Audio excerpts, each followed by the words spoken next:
Your tone of your voice, body language, they learn that and they can clearly understand what you are saying. Any dog is intelligent and any dog can learn anything. Why get a dog if you can't even feed yourself? So my message to everybody is love animals. Hey there, my fellow changemakers. Today we are out with the Helderberg Animal Rescue Team and we are going to be going into specific communities. We are going to be learning about some animals today, learning how to care for them, and also we are going to be saving the lives of animals in this community. And also along the way we are going to get to know more about this incredible non-profit organization. As you can see, there's a lot of people that's lined up behind me, so I think we need to get started. So this was our ride along that we did with HART. We delve into the area to go to all the houses that have signed their animals up in order to be treated. So this is how it works. When you see an animal on the street, you cannot simply just go up and pick up the animal because you may not be aware of whether or not that animal has an owner unless the animal is in danger or seriously hurt. So HART needs to play it safe. They need to go out, hand out flyers, and hope that the people in the community will sign up their pets in order to get treated. This is the best that they can do for now, but I could see on Louise's face that whenever she passes an animal that is on the streets, her heart breaks because she honestly wants to do so much for the animals within this community. She wants to help, and sometimes, unfortunately, her hands are tied. And that's the most difficult part of it all. The fact that Louise, her team, and the other NPOs want to do so much. They honestly want to help all the animals, all the pets within the community, but they have their hands tied. There's only so much that they can do with the funding that they get, with the amount of vaccinations that they get, with the amount of sterilizations that they can do, with the people that come out, with the volunteers. There is only so much that they can do. But I could see on Louise's face that she truly wants to change the lives of so many pets and animals here in South Africa. She wants to make a difference. And with our help and yours, she can. So we just got back from the ride along and we managed to get 20 animals. We will be going out again later, but right now it's time to treat the animals that we have here. Okay guys, and now I'm going to show you guys a quick little glimpse into the treatment room. This is where they are treating all the animals that came in today. So I'm going to give you guys a quick little glimpse at the amazing team that is currently busy inside and that is changing the lives of these animals. Let's go take a look. So this is the team that has given up their time in order to help the animals in this community. Everything is extremely organized, the animals are cared for, and the team absolutely love what they are doing. They may all be volunteers, but they are truly changing the lives of so many animals. So, could you please tell the viewers at home what your name is and what your position is at this organization? Okay, my name is Junita Stalls. I'm actually just a volunteer worker in Lwandle. Let's say 4 years ago we moved there, and I believe it was actually an act of God that sent me there, because I'm between people that not even my culture or anything. My love is animals, so I started working with the dogs there. I've got 27 dogs now. 3 is my own, and 4 cats is my own. There's a total of 16 cats that I try to feed every day, and the dogs I also try. But donations come in quite frequently. I'm happy about that, but sometimes there's nothing. But I try every night just to give them one meal. So I want to know, what do you think is the most difficult part about volunteering at an organization like this? To see the suffering of the dogs, the animals. There's no, the humans are not equipped, actually, in my point of view, to look after animals. And it's just heartbroken to see that they really don't care about them. If you walk in Lwandle, just that place alone, you see on every street there's almost 4 or 5 dogs that's walking around looking for food, looking for clean water. So if one person can just educate another child, that's where we start. Educating them to look after them, don't hurt them, don't kick them, don't throw them with stones. Those are your basic things. So that's what makes my heart break if I see an animal suffer. They can't look after themselves. A child can ask you for food, a dog can't. There's a lot of places that help children, but there's a few people that help animals. Is there anything that maybe the average person outside may not know when it comes to animals, when it comes to caring for the animals? Because I personally learned a lot just in the small visit that we are doing today. Yeah. But like, is there anything like a word of advice that you would like to pass on to the next person? Okay, the first thing is, if you don't love a dog, if you can't stand animals, don't get any. That is the worst thing to get. A puppy is very cute if they are small, but they do grow up. Yes. You must remember, small animals, just like children, they don't stay babies forever. And if you get a dog, it's a permanent thing. It's not like a child that goes out of the house and look after himself. A dog will stay for you for life. As long as the dog is alive, it's your responsibility. And one thing is, make sure that they get vaccinated. The sicknesses of the dogs kill the dogs. I see it firsthand. If there's no vaccination, then the dog will get sick and they will die. So as you guys can see, the vets and the volunteers inside are so hard at work. I just had to sneak away for a couple of seconds, guys, just to let you guys know that the work that Louise and the Helderberg Animal Rescue Team, HART, the work that they are doing is absolutely incredible. And if you guys want to learn more about them, then all you need to do is go into our description, and there you will see all of their details. Please reach out and find out how you can help them. But right now, guys, let's get back to the video. So it started with a dog called Oreo. Oreo was a dog that was adopted from another rescue organization.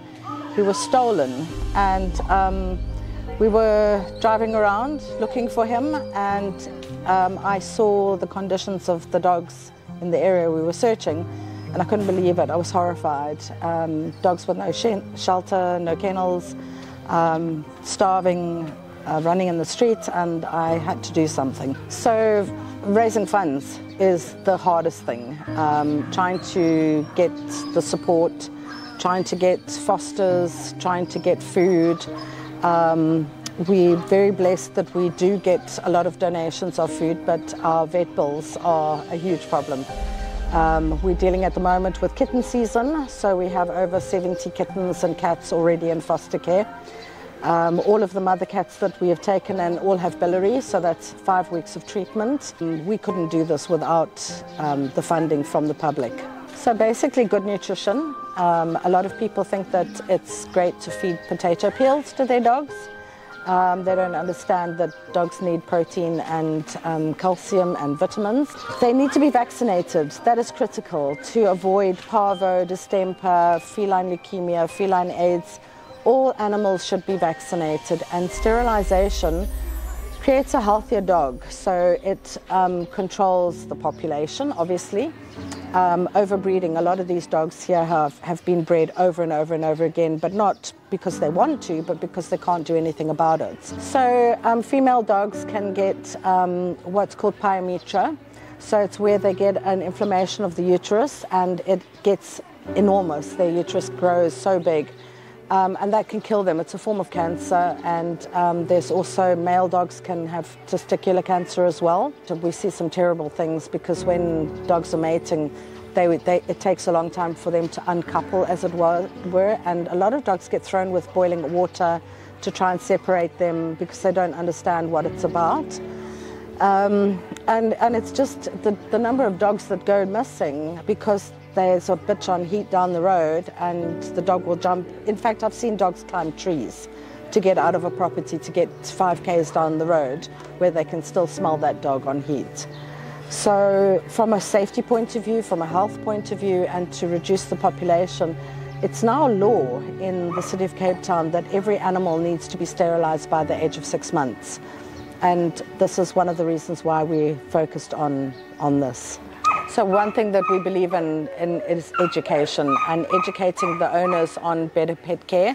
So where we see dogs chained up, we try and help them and explain to them that they need to let the dogs roam free and why they need to roam free in their yards, in a secure yard. So we help them with fencing and things like that. We try and teach the children about clean bowls, making sure they have got a food bowl and a water bowl and that they get washed every day.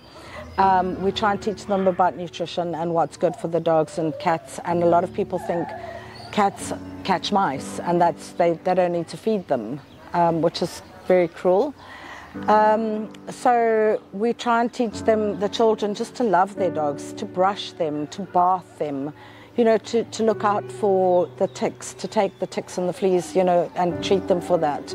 A lot of people look at them and they say, oh, my dog's covered in ticks. But then we explain to them, but you can take them off. And they don't know. So it's actually quite sad. So donations, biggest thing. Doing collections, speaking to your friends and families and letting them know. Also, just spreading the word about sterilization as well, because as you said, you know, you didn't realize how important it was, but a lot of people don't, and they don't even know that there's a bylaw now that states that they have to have their animals sterilized. Adoption. Adopt, don't shop, you know. We have amazing mixed breeds that are just as good as pure breeds and sometimes even cuter. Spread the word, share our posts. So I'm Nanny de Villiers. I have a business called Dogs Day Out in Somerset West or Strand, which is basically a creche for dogs.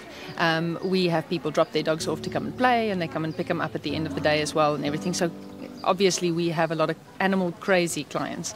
So we decided this year, seeing as I don't have my own MPO NGO, we decided to work with HART, with TOP, with eBavet, and to use them to help us to make a difference. So please run us through the logistics in putting together such an amazing event like you guys have today. Yes, it takes obviously quite a big team to do that. So we did a lot of the admin side. We did obviously the fundraising side. We did the you know, making sure everything, like for instance, every dog is going home. What not usually, it doesn't usually happen on a spay day, but they're getting all their vaccinations. They're getting their rabies. They're getting their 5-in-1. They're getting tick and flea treatment. They're getting dewormer, and they're getting a bag of food going home, and they're getting a towel for their shelter to sleep in, and everything. So, and some bowls and things also, and it's all things we basically raise through the year to make sure it's here for the day. But yes, we've had obviously numerous meetings, numerous events, lots of, you know, planning. I mean, as you can see, I think there's altogether about 53 people involved here today. Yeah, I saw the numbers was here. Yeah, no, and it's crazy if you think. And then I was laughing because my boyfriend asked me last night, but where did all these people come from? I said, they just come when you. It's almost like, you know, when you plan something good people pop out of the woodwork to come and help. Is there any specific tips that you can maybe give to the viewers at home on how they can better look after the animals? Well, I think your main thing is to understand your dog or your cat, and really spend time with him and get to know him, because dogs are like, all animals are like people. They have personalities, and if you figure out what this dog likes and what he doesn't like, it's going to make your life with this dog so much better. People don't realize that when their dog is, a lot of times people complain about their dogs being aggressive towards other people. It's actually a compliment, because he loves you so much, he's trying to protect you. So you need to calm down, and you need to say to your dog, I always say to people when they're driving in a car, for instance, a very basic thing that very few people always know is they drive in the car and say, my dog goes nuts in the car. Yes, he's worried about you. He sees things on the side of the road. So just talk to him. Don't go, no, you are. Tell him, I see him. If he's supposed to bark, if there's something you are scared of, keep quiet. Let him bark. And afterwards, reward him for it. Tap him and say, well done. Well, I think for the average person, there's a lot of people who want to help. I think the main thing is to try and, you know, WhatsApp is a wonderful thing. There is always animal emergency groups, always that type of thing. You can't always, South Africa is a dangerous place. You can't always stop at the side of the road and pick up a dog or confiscate a dog if you see he's being beaten up or something. But take a photo, take a video, and get it on an animal emergency group. If you just put on Somerset West, say for instance we're now in Somerset West, you put Somerset West information group on Facebook. You just put on there, who can I contact for a WhatsApp group for animal emergencies or whatever. You'll find one quick. Or if you call like eBavet or Animal Welfare, they'll put you on a group like that. And it's extremely important for people to say, listen, I saw this, or I saw this dog had puppies. Can we maybe help this one? If they have dogs, if they have cats, please have them fill in this form and tell them we will come and fetch the dog, and tell them why we're doing it. And a lot of times they just don't know that it's available. They don't know they can come and get the dog spayed or neutered, and they don't even know why. So explain to them, you don't want the dogs to have puppies. You don't want it to be neglected. You don't want it to get into another cycle of abuse.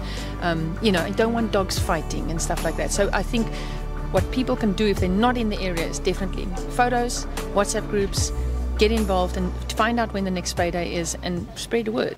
You must have the passion to talk to them. They do listen to you. They can't answer back, but they give you love. Honestly, you guys will never understand how thankful I am that we could come out today and that we could share this story with you. Caring for animals and your pets is so important, and we are absolutely thankful to all the NPOs out there that are doing incredible work like this to make a difference in the lives of all the animals out there. And now, if you guys liked this video, then I can guarantee you that you are going to love the time that we went out and we helped out Tinky's Feeding, a small organization being run out of Sarepta, Helderberg, and they are feeding thousands of people each and every single week. And that video is coming up right about now.